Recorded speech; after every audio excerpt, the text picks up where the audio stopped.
Great. Look, welcome everybody who's slowly joining us in the background there. My name's Devlin. I'm the GM for student engagement at GSA, and we're really lucky to be running this session with industry experts in the room on job market insights. So before we start, I'd like to acknowledge that I'm on the land of the Wurundjeri, of the Yulkat Wulang people of the Bulang Wurrung. I'm actually currently hosting from that space here in St Kilda. So today I pay my respects to the elders, past and present, recognise their resilience and strength as Torres Strait Islander people, Aboriginal people in this land. So I've got Erin, Devlin in the space here, representing the Recruitment and Consulting Staffing Association of Australia and New Zealand, as well as the Managing Director of Victoria for People to People. So Erin, he's the Managing Director for People to People and the CEO of Infront Sports Consulting. And he was the RCSA's Professional Recruiter of the Year in 2017. She has recruited and managed teams in both temporary and permanent disciplines since 2007, and is a graduate of the Australian Institute of Company Directors. She's also the chairperson of the Recruitment and Consulting Services Association for the Victorian Tasmanian Council, and studied marketing and human resources at an undergraduate level, and holds a grad cert of business on the Dean's List, no doubt, from Deakin University. Erin is a regular speaker with Channel 7, the 9 Network, Foxtel, and 2UE on careers and employment, and through Infront Sports, she's also worked on over 500 professional athletes and coaches on career transition and planning. She's an engaging speaker, business mentor, and a recruitment industry leader. Thank you, Erin, and welcome to the session. Thanks, Tavita. Hopefully I can live up to that, but thank you for having us. No, absolutely. And also joining us is Mary Savova, who's a senior consultant specializing in legal support recruitment. Mary started with People to People as a graduate and now has over 4 years experience recruiting junior to senior level and technical positions within key accounts.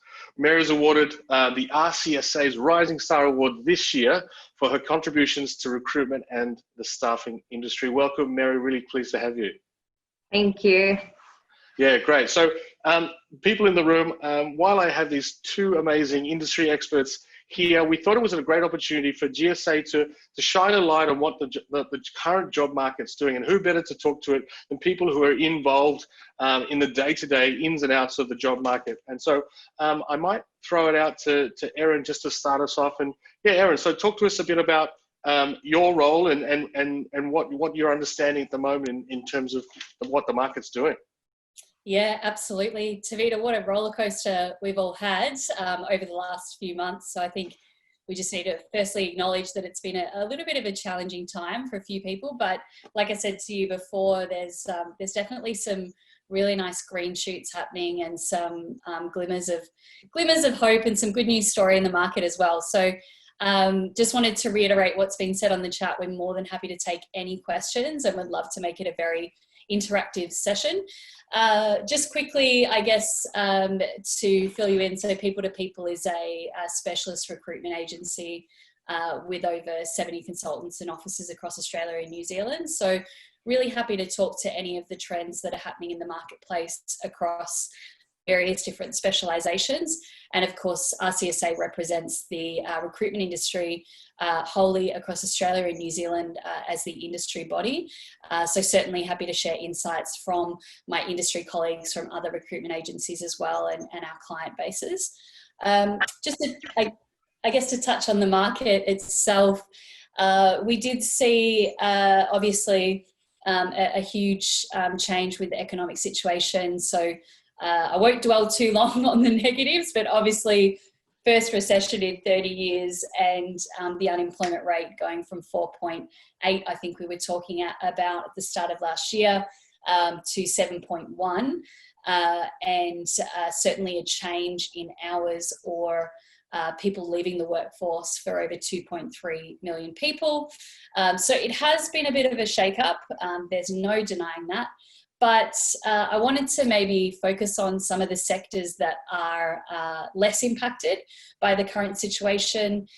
We're certainly still recruiting roles in Melbourne and across the country, I should say, but definitely still in Melbourne.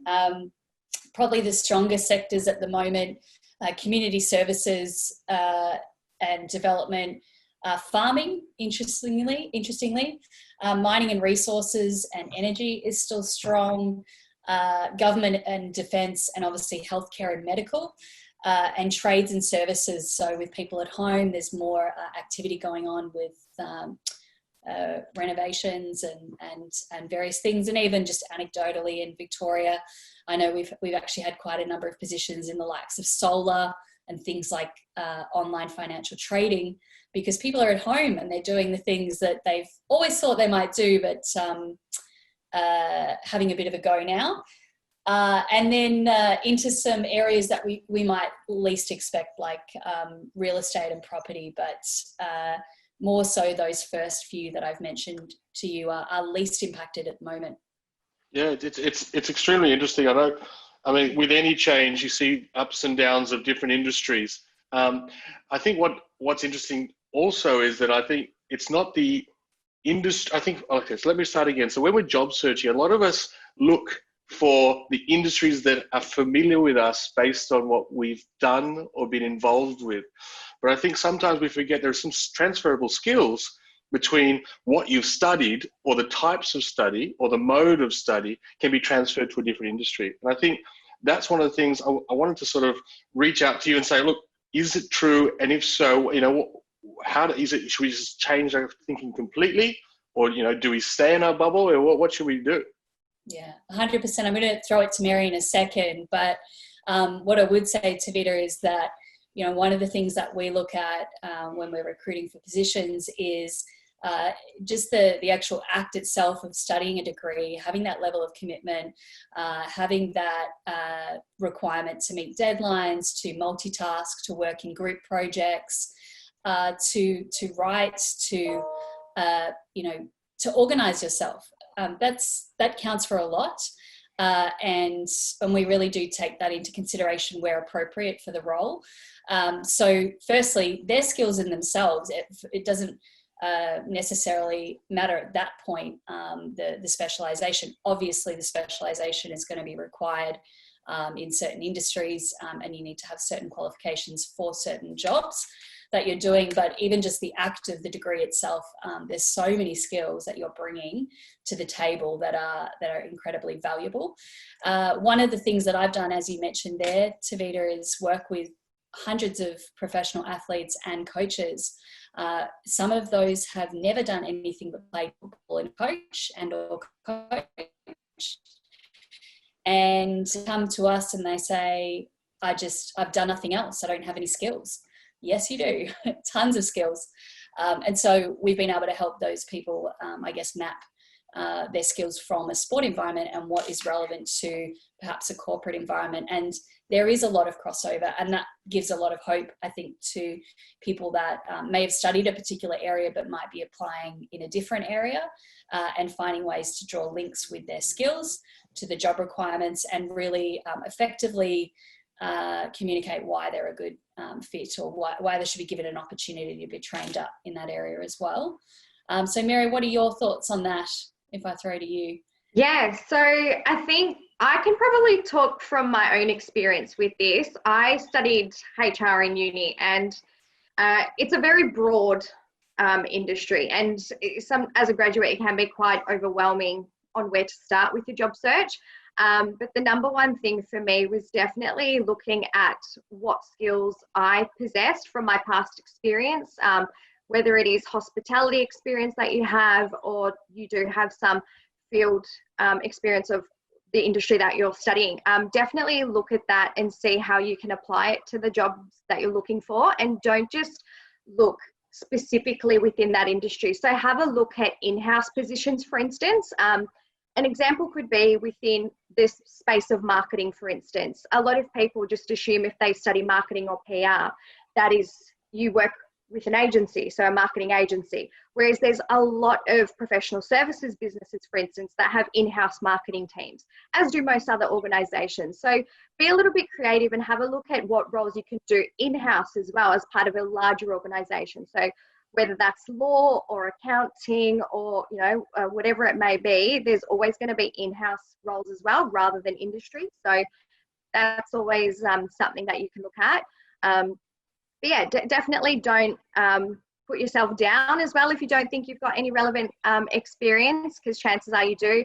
For instance, leadership, we've all probably held some sort of role in the past where we've had some sort of supervisor, 2IC leadership sort of experience. So if you are looking at management opportunities, for instance, and you've got some sort of experience in that space, both on paper and in person, then definitely look at that as well.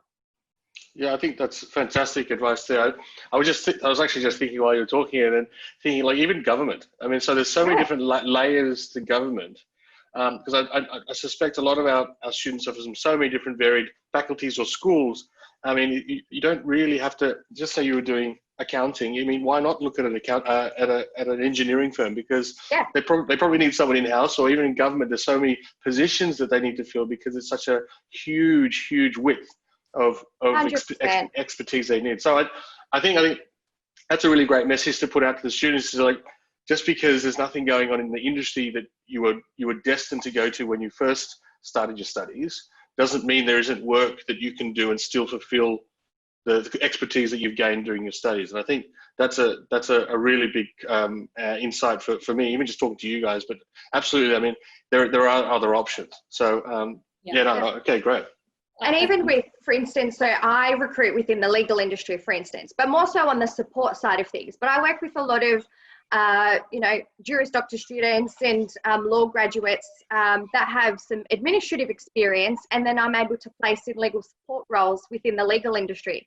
Now, they're not going to be lawyers in these positions, but they've got the years of knowledge from studying, but also administrative experience, which when you put the two together is a legal support role. So even just being creative with the knowledge you've gained through your university degrees is really important. So yeah, that's definitely one to consider for looking for jobs as well. Fantastic. Look, we've got a question come through. I might put this out to either of you. So one of our students has said, any insights on job market for environment and sustainability field, or maybe for consultancies, research and environment scientists? It's such a specific topic there. I don't know if anyone. Actually, we've had a little bit of movement in the space more recently, but it's in quite a niche area, and that is, as I mentioned before, the solar area. Just simply for the fact that people are at home and they're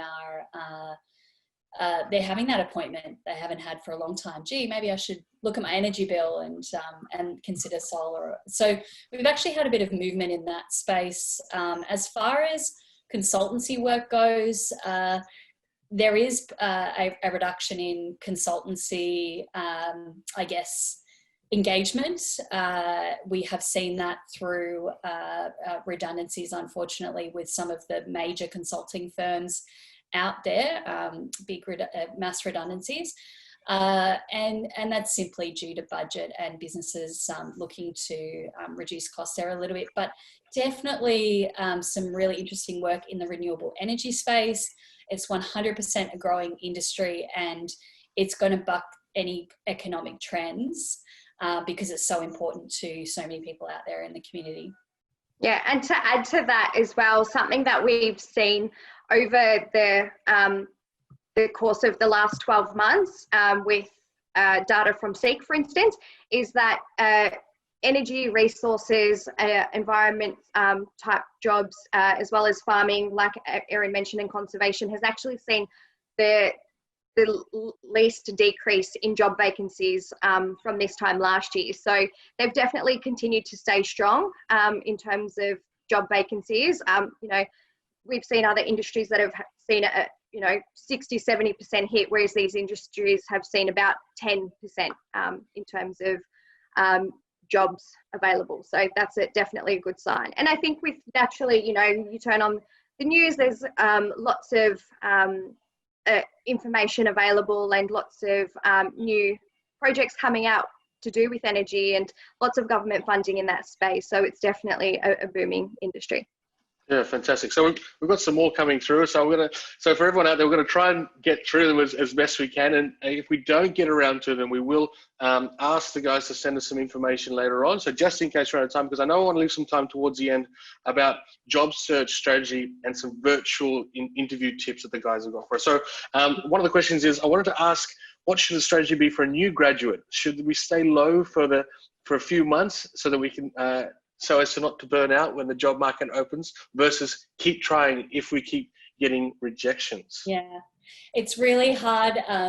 Thank you for your question, Mancy. It is really hard to get those rejections. And my advice would be to continue the job search, but to really lower your the pressure on yourself and the expectation, because the rejection rate is going to be a lot higher right now. So, I mean, just to give you an indication, I've got some data here showing the number of applications per ad has tripled.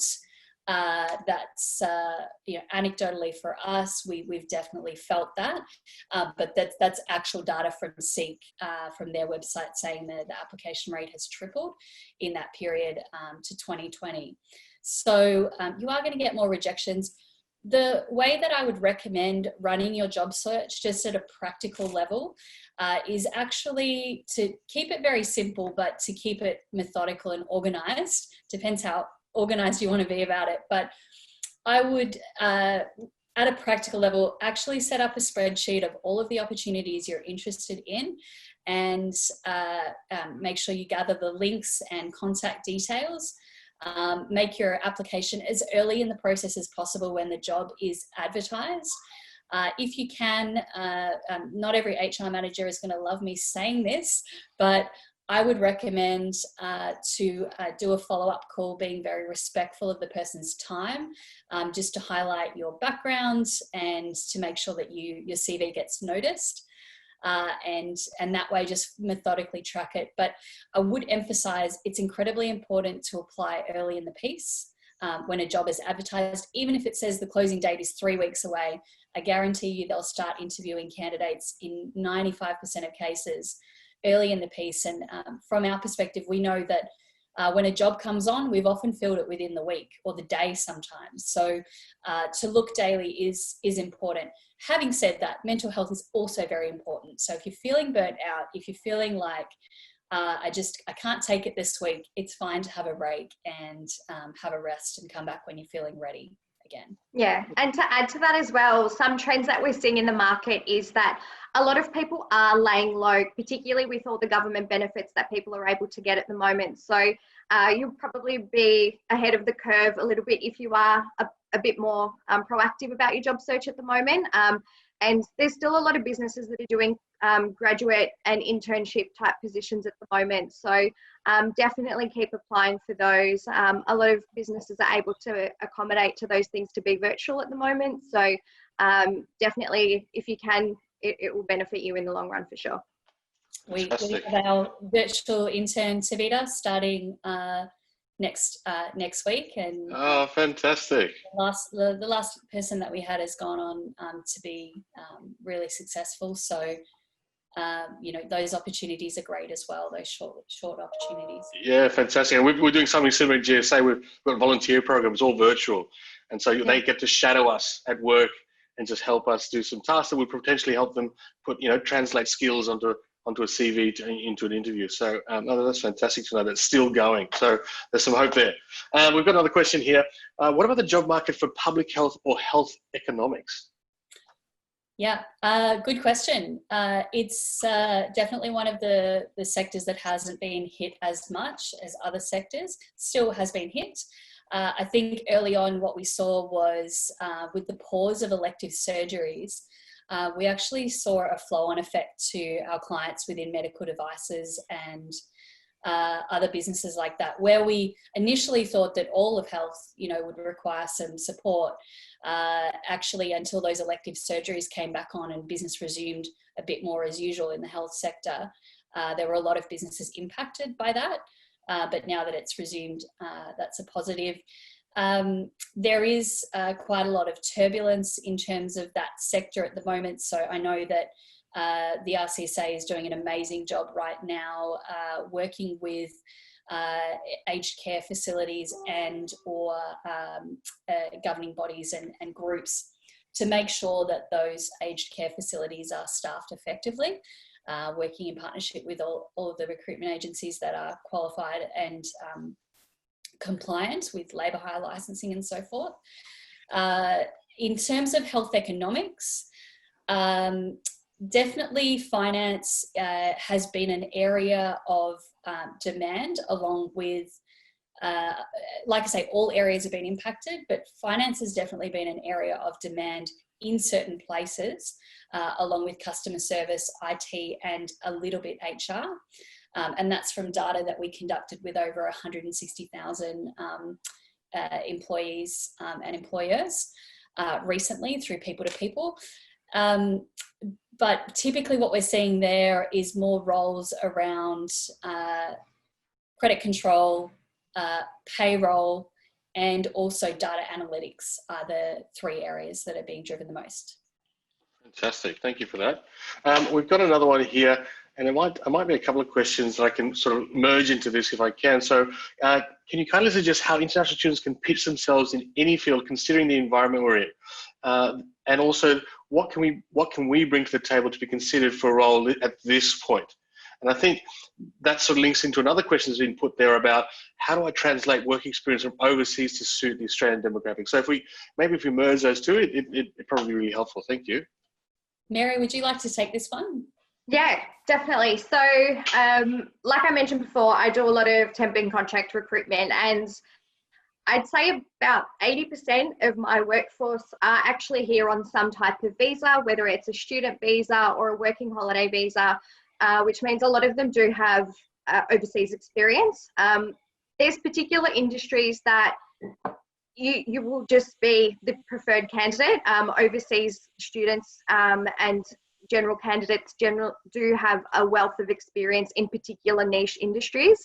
So definitely use that to your strengths. If you know you're in a niche industry or have studied a topic that is very particular, so for instance, if it's anything within the science industry or anything that's quite analytical, that's definitely beneficial, because in those industries, experience definitely will trump, you know, a recent qualification with no experience. So also, I think in some instances it's quite beneficial to register with agencies in that space, because you probably have more luck stepping into a temp and contract role, for instance. And a lot of the times those sorts of roles don't necessarily get advertised direct to the public because they do need quick turnarounds with those sorts of roles. So there's agencies that pretty much cater for every single industry out there. So whether it's, you know, professional services, marketing, science, HR, nursing, medical, whatever it may be, there will be a dedicated recruiter. So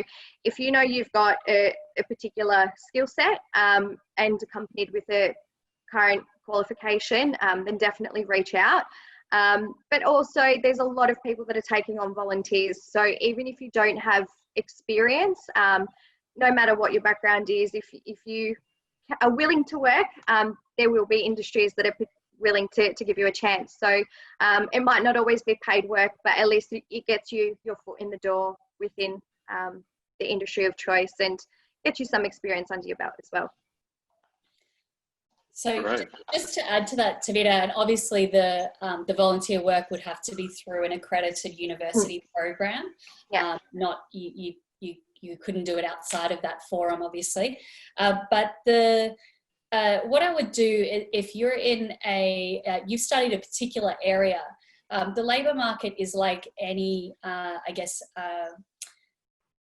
any economic market, but obviously we're not dealing with products in this space, but it functions in a very similar way from a supply and demand perspective. So if anyone on the call has studied economics, this will hopefully resonate with you. But for someone that might have studied, you know, health or have a medical degree, for example, or a marketing degree, the concept is the same in terms of supply and demand. So if you can find out what are the emerging parts of your specialization or the emerging industries or interest areas within your specialization where there are shortages, And there's a lot of data out there to support you with that information. If you can work out what those are, then you are more likely to be in demand as a candidate, and you're also more likely to have better earning potential as well, if that's important to you.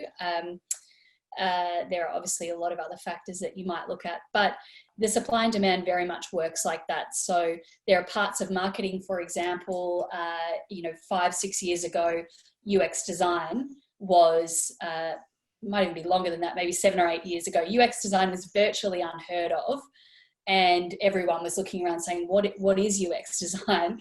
And so if you had UX design back then, you got a big salary and you were very much in demand, and there were huge contracting opportunities and permanent opportunities. And then over time, people have studied it, and that has brought the demand down because it's more oversupplied. But there are areas like that right now. So to the environmental science side of things, that's definitely an area that will be growing. So have a look at growth areas within your specializations, and there's a lot of data online to support that. And that will make sure that you're in demand. Absolutely. Fantastic. All right, so we've got one here. Hi, Erin and Mary. Thank you for your time. What is the advice for job searching, as in when to send out CVs, apply for jobs, etc.? I'm going into my last semester, and some places I've inquired don't accept speculative CVs. So because they haven't completed their studies yet, it's like, well, talk to us when you complete your studies. So yeah, how do you deal with that?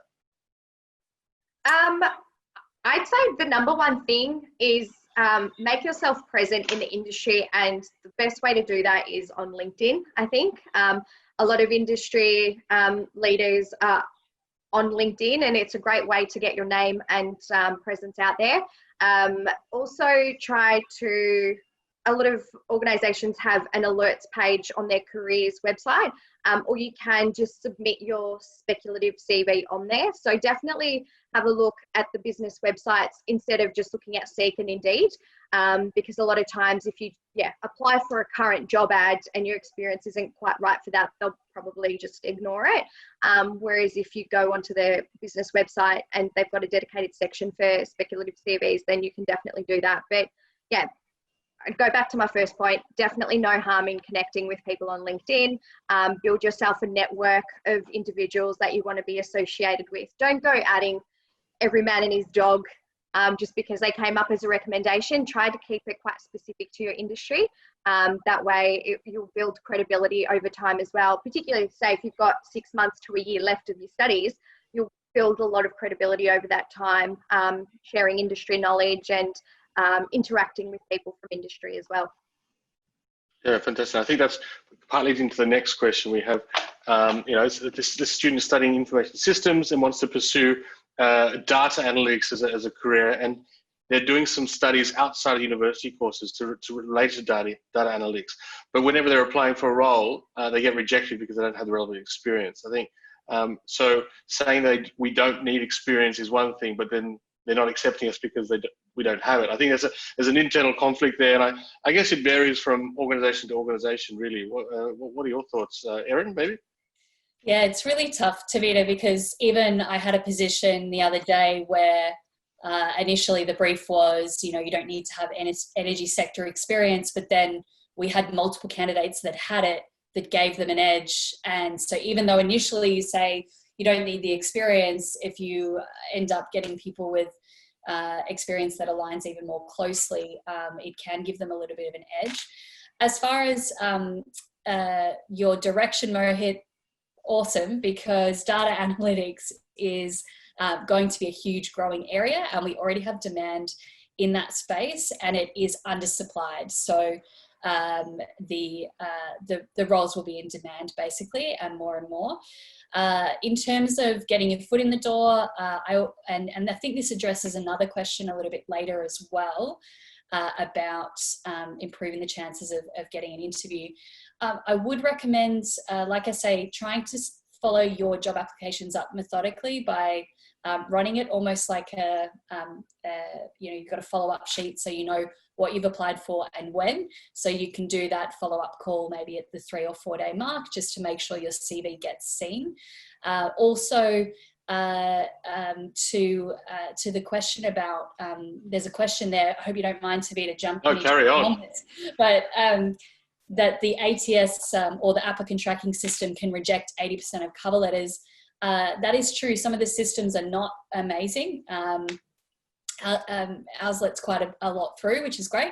But it is important to make sure you have keywords in your CV, and you will be, it's a little bit like Google in that SEO, that search engine ranking, can kind of affect how you're ranked in the applicant tracking system. You think about it, there might be 300 applications to a role. Some of those applicant tracking systems will rank candidates according to the keywords in their CV. So if you want to get a role within data analytics, for example, make sure you've said data analytics a lot in your CV, and in different ways too. So you might say business analytics, financial analytics, or whatever is relevant for you. For example, Mary, you've got keywords in legal. For example, what are the different ways you could say the titles for the sort of roles that you recruit? Yeah, definitely. So in my LinkedIn, for example, I normally, when someone thinks of the legal sector, they just think lawyer or law. Whereas for me, there's admin assistant legal, legal assistant, legal secretary, paralegal, law clerk. So using all of those in my LinkedIn profile, if someone searches any of those terms, I will pop up. Whereas if I just had legal recruiter, it probably wouldn't be as effective. And definitely same goes with your CV. The more times that particular word pops up in your cover letter or CV, the higher ranking it will get, like Erin said. But don't just put whatever you think is best as well. Definitely read through the job ad and see what the requirements are and match that up with your cover letter.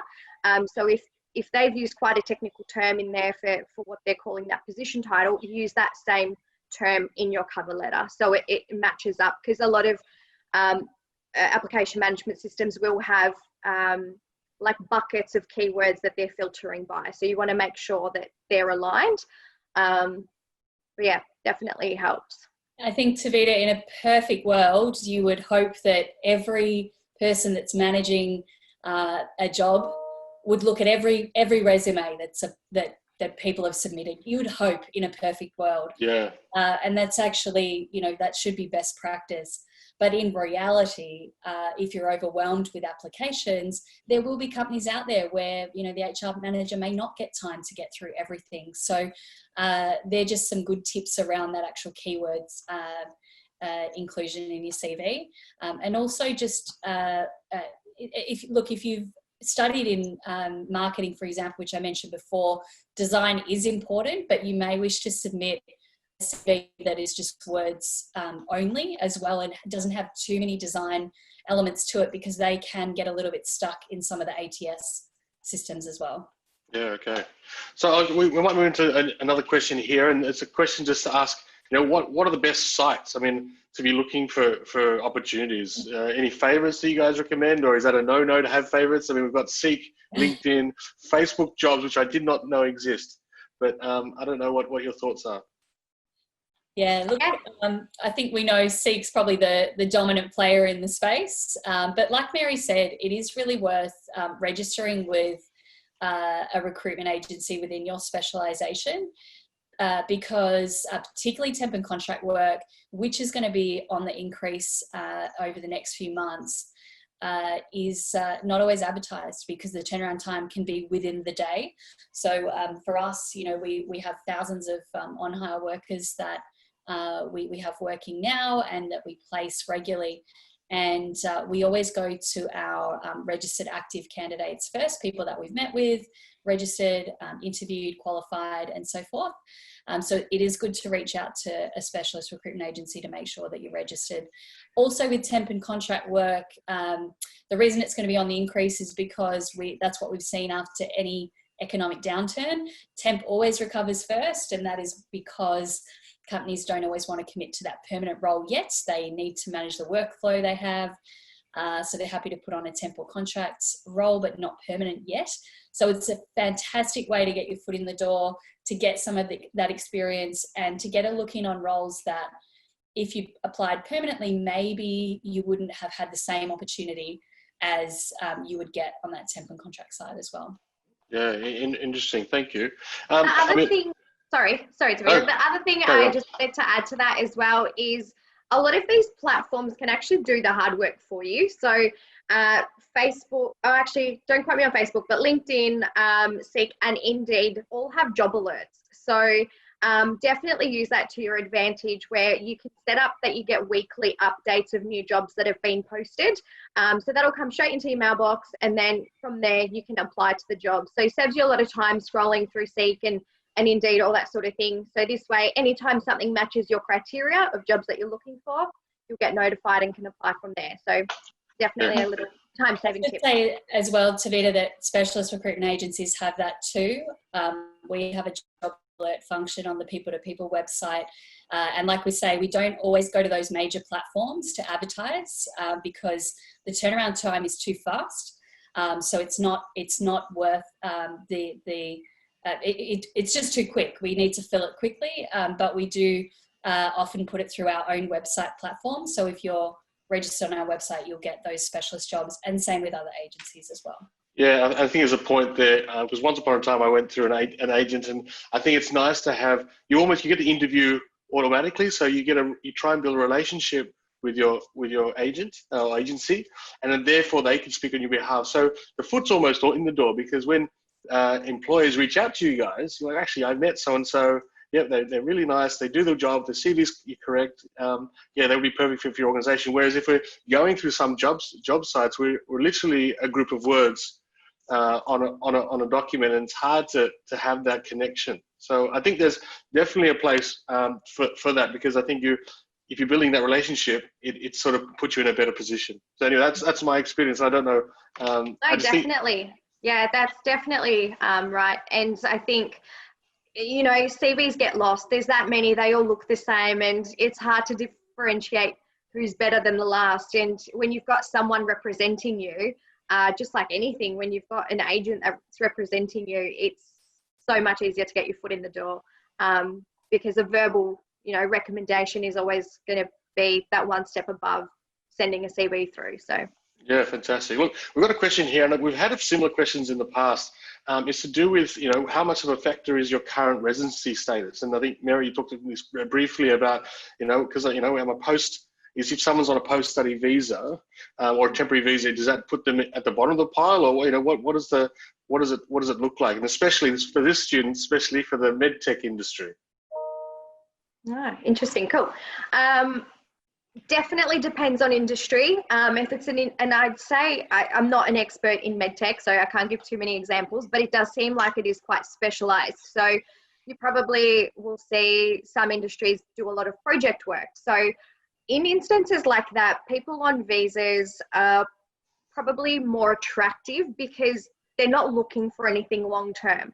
And I think sometimes local residents, for instance, and businesses have been burnt in the past from my experience when, you put someone in a temporary contract or project role, ultimately they're looking for something permanent. And once that comes, they normally leave their contract to go on to something further. Whereas the way you can sell yourself, if you are on a visa and you're not going to be here long term, is say, I can definitely commit to this contract. I'm not looking for anything permanent or long term, and kind of play that to your strengths. But I'd say it definitely depends on businesses' hiring needs as well. If you're applying for a permanent job, for instance, and you do have restrictions on how long you can work here or stay in the country, then naturally your application won't be as highly ranked. But don't be afraid to also note your in your cover letter or short summary what your visa restrictions are and how long you can stay, because a lot of people naturally assume that if you're on a visa, that means you're out, in the next 6 to 12 months. Whereas for some people, it means that they're here for 3 or 4 years. And I think the natural tenure in permanent jobs is about, I think it's 2.5 or 3 years anyway. So it doesn't matter what visa status you're on, the retention is almost the same. So definitely outline how long you can commit to a role as well. Yeah, great. Thanks. Great tips there. We've still got them flying in, so I'm going to try and be gentle with the time here because I want to try and get to a lot of them. But essentially, anything around visa status, I think there's some great tips there from Mary about look, just be honest. I mean, the contract roles, the temp roles. I mean, generally they're more they want people to actually come and do the work versus their status. I mean, depending on the industry, of course, but also they know that you're going to be committed to them versus someone coming in to just do 2 days a week and suddenly be on 3 interviews for another job to take off. And that's actually happened in other workplaces for me. I've actually hired someone and have said goodbye within a week, and that was very frustrating. Yeah. Look, I might see if Erin, is there any particular ones that stand out? Because I know that we're sort of getting towards the end of the time. I don't want to not use anyone's. Yeah, there's definitely a question there around interviewing and what employers look for. And I'll just say as well, to the international sort of experience, just to the point before, I've actually had a number of roles where, being able to speak Mandarin has been a requirement, or Japanese, for example. So if you have if you're bilingual, please highlight that in your CV, because that is going to be hugely important in certain roles, and probably where you least expect it as well. And that's just going to be on the increase with regards to the global workforce. So you should always highlight if you're bilingual and have that capability. So just in terms of what employers look for from an interview, of course, skills and qualifications are incredibly important, but I guess the term that we hear a lot is culture fit. And what that can often allude to is the person's value set and how they are going to fit into the organisation and the organisation's true value set. So not what's written on their website, but how they actually operate and how they actually behave. And so many times, Mary can probably agree with this, we'll get a very narrow brief as to what skills and experience the person needs. And, we just slowly open up the minds of the person that we're working with. Oh, would you consider someone with this? And where that's appropriate, of course.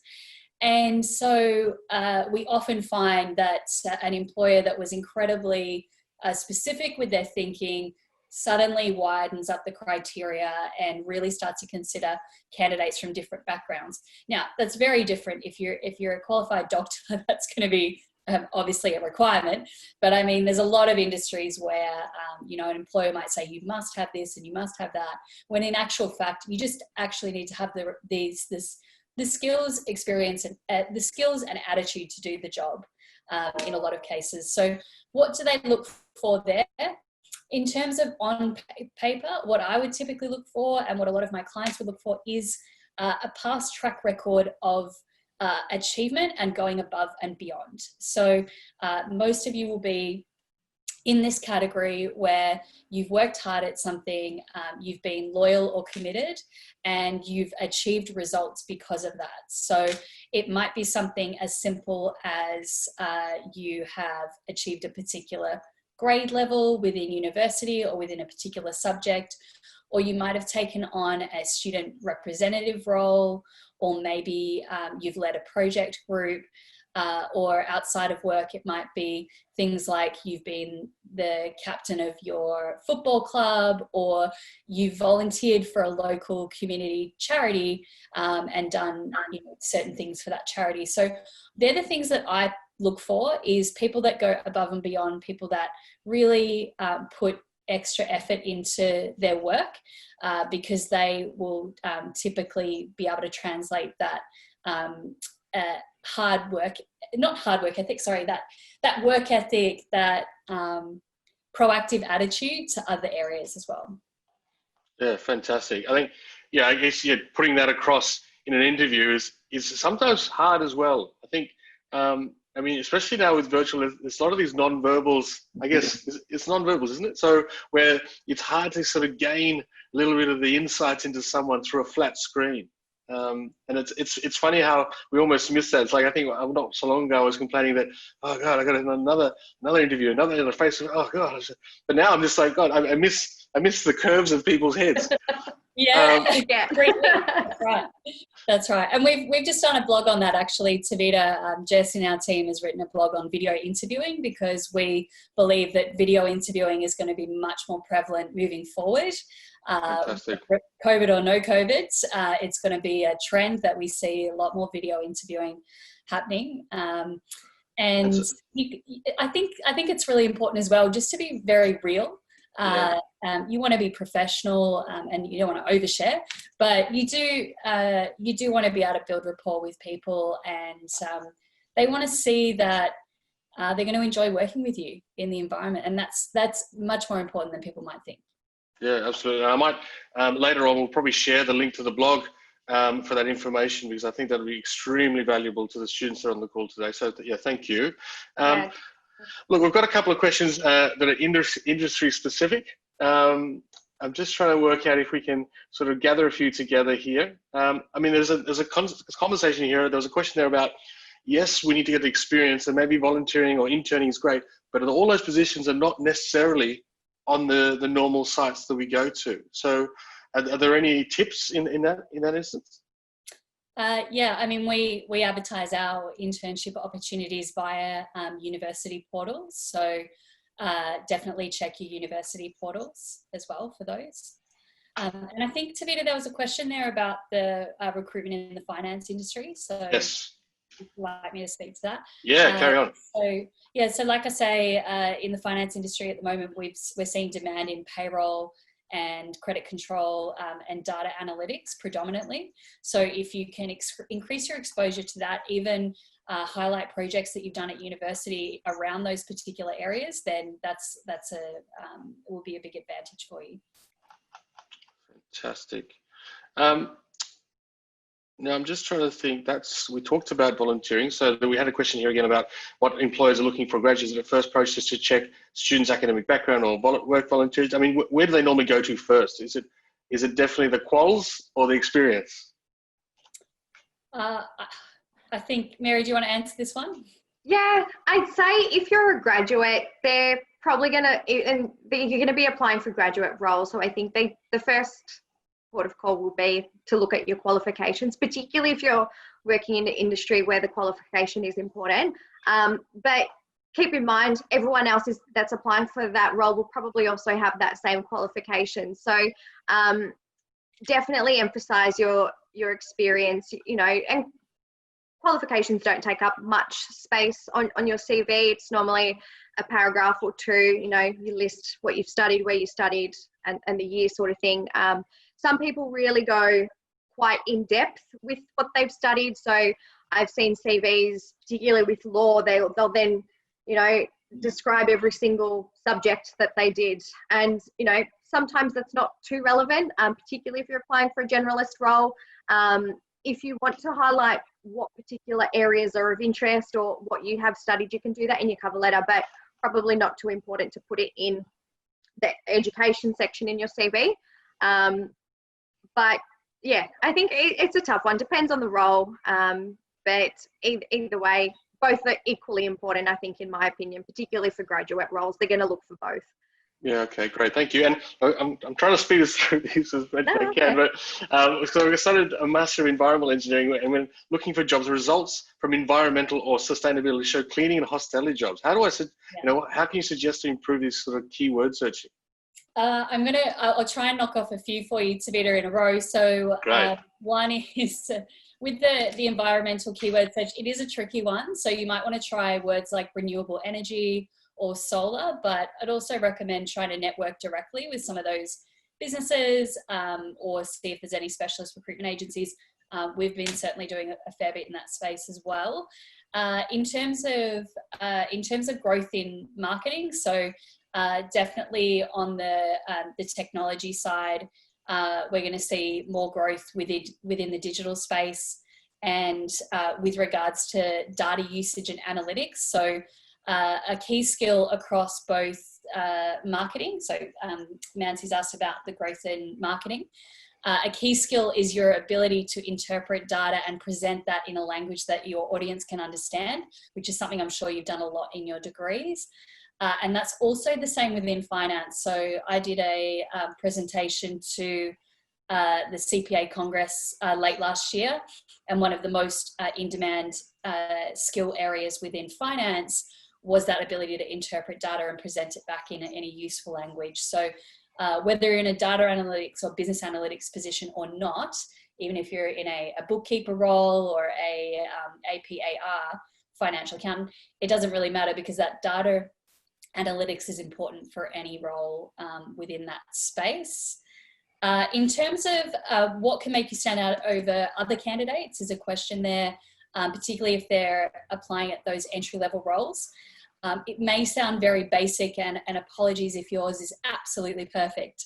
I know there's some very senior people on this call as well, but I would say that probably 90% of the CVs that we receive, there are still some spelling or grammatical errors. So my advice, and that is even shortlisted level, and my advice there is just to get someone else to run their eye over it, particularly if English is not your first language. I would highly recommend that you get a friend that can have a bit of a look over it and just make sure that all of the grammar's right, and the spelling, and also the use of tense. So we see a lot of switching between present tense and past tense, and that can just really help. Otherwise, that follow-up call and great attitude when you're interacting with people on the phone and in the interview as well. One thing just before we move on that I want to add on filtering your job search, the number one thing that will probably help you is using and or. So particularly for environmental, for instance, you've got a lot of roles. It could be admin assistant within that industry. So what you could do is do analyst and environmental. So it filters out anything that's got to do with analyst and doesn't have to do with environmental, or vice versa. So if you do and, it will bring both of those together. And then, or again, you could use, like two words that are similar.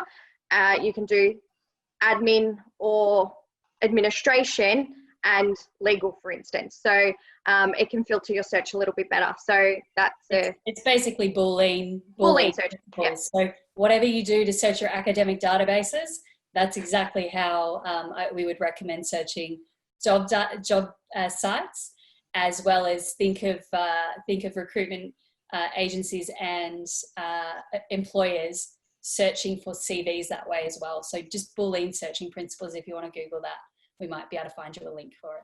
Yeah, fantastic. We'll put that in. So we've got we might have a couple of minutes on industry-specific questions. We've got, how about getting a job in the public health or health economics? I've recently completed a master's. I think we did answer a similar question early on this. We are recording this, and we'll be releasing the recording later to everyone who attended.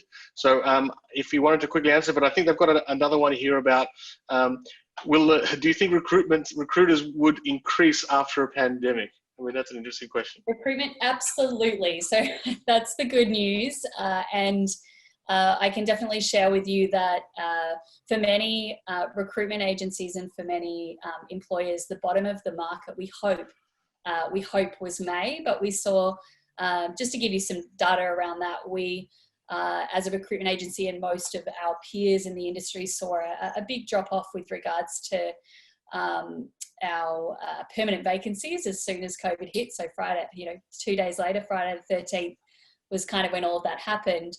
And we saw a bit of a slow recovery. May was probably the toughest month. And then June and July are looking much more positive. So job ads have increased, and that is a good indicator of demand increasing. So don't always let the unemployment rate get you down, because that might be high. But what is important to remember when we look at the unemployment rate versus job ads, for example, is that the unemployment rate, of course, is representative of the number of people working and the participation rate. However, job demand and demand for candidates is very specific to that supply and demand within your niche space. So your area might be much less affected than another area, for example. So finding out what is niche within your specialization, what are the in-demand roles. I mentioned a few in finance before, I mentioned a few in marketing. Happy to sort of field any questions on that, or you can have a look at the job ads as well that are mostly in demand. So there's a couple of questions in here about, I'm a PhD finishing soon. It's such a general question, but what's my future like? I mean, for a PhD student. So this is an expert in their field of study. So I don't know if you've got any insights into that. Mm-hmm. Yeah, definitely some of the major consulting firms are very interested in students from a PhD background. Unfortunately, there has been a little bit of a change in the landscape with some of the major consulting firms making some redundancies recently. So that's just my honest answer there. But the market will recover, and I think it will recover sooner than we think.